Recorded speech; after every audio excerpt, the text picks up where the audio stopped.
All right, I'm going to explain what's going on in Sudan because this is taking a very dark turn, okay? There's two factions fighting in Sudan.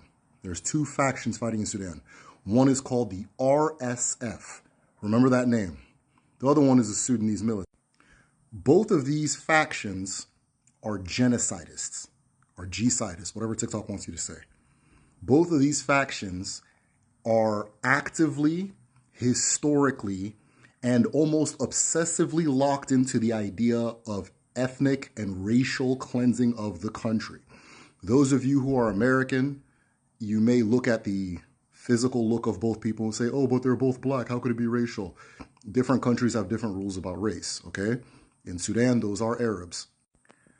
If you are against the RSF, if you're seeing the videos of what the RSF is doing, that's great. It's great that you're against it. If it's great that you're going or you're boycotting the UAE because the UAE is one of the allies of the RSF. But what I don't want people to start doing, and I don't want to start seeing happen, is them actively supporting the Sudanese military. Why do I say this?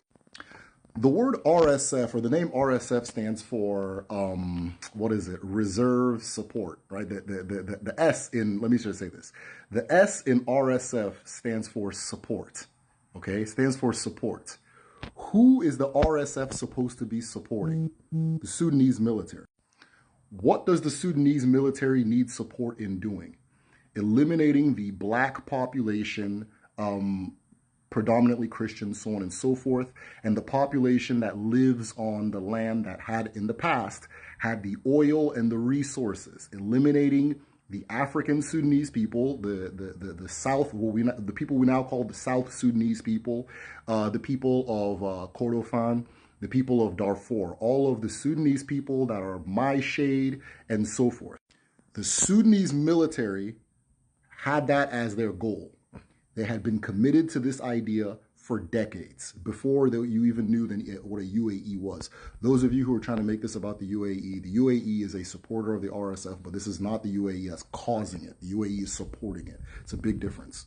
So the Arab Sudanese military and Sudanese government was committing a wide-scale genocide on the black Sudanese people. In order to pull off a wide-scale genocide against the black Sudanese people on a very large country, and they're fighting back too, so you need support, they went and set up a support force. This support force was a conglomeration of Arab militias who have historically made their money from the slave trade, from selling black people, and from raiding and attacking black villages. They are spread throughout the Sahel of Africa, and every now and then various dictators will assemble them for the purpose of attacking black people, Christian people, non-Muslims, non-Arabs. So the Sudanese military gathered a bunch of these guys and said, attack, right? The money they were using to attack was the money that was coming from what is now South Sudan, which has oil, which has a lot of resources, which has fertile land, and so forth. So they were taking South Sudan's money, buying up Arab militias, and sending those Arab militias to kill South Sudanese people. Well, the South Sudanese people fought back. They got the support of the United States, and George Clooney was a big part of it. And they got their independence, right?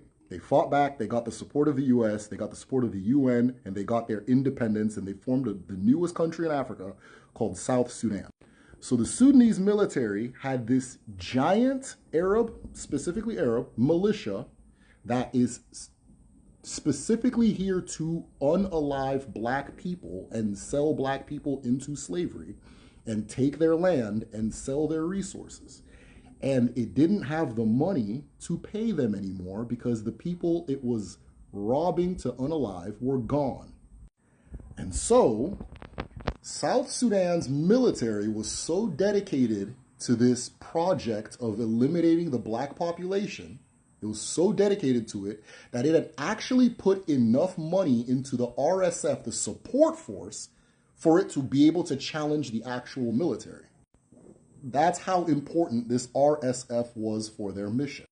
The RSF, having the money now, having all the, or not, let me say this, having all the weapons, being as big as or bigger than the Sudanese military and definitely more experienced, decided, why do I have to listen to you? You can't even pay me anymore. And they started attacking the Sudanese military.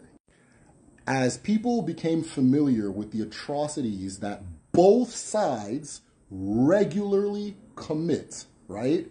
People began to look for a way that they can use their voice to stop what's going on and fix the situation.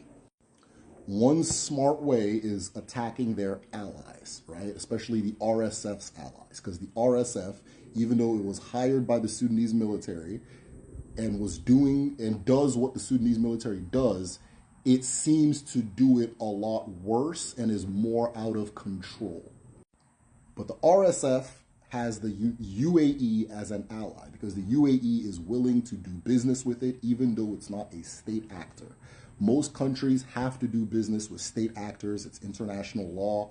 The UAE says, I'm going to go directly to them, and so forth. So they are taking over the country.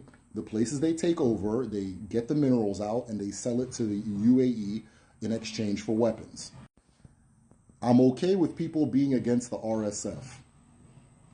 The most asinine thing a person can do is now decide that the Sudanese military is actually the good guy.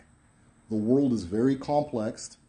Often there's no good guy or bad guy, but just know what is going on is a person hired a hitman to kill somebody else or unalive somebody else. They ran out of payment money and the hitman came to start doing it to them. That's what's going on a political level. And then both sides do what they do to their black population, what they have been doing for hundreds of years, what they're doing right now as I'm making this video, what they'll be doing tomorrow. It's just what Sudan does. This is what's actually happening in Sudan if you want to know the actual information. It's not black and white. It's not simple. So I don't know if I'm ruining somebody's fun, but this isn't supposed to be fun. Understand it for what it is before you make the situation worse and deify a genocidal Sudanese government. Thank you.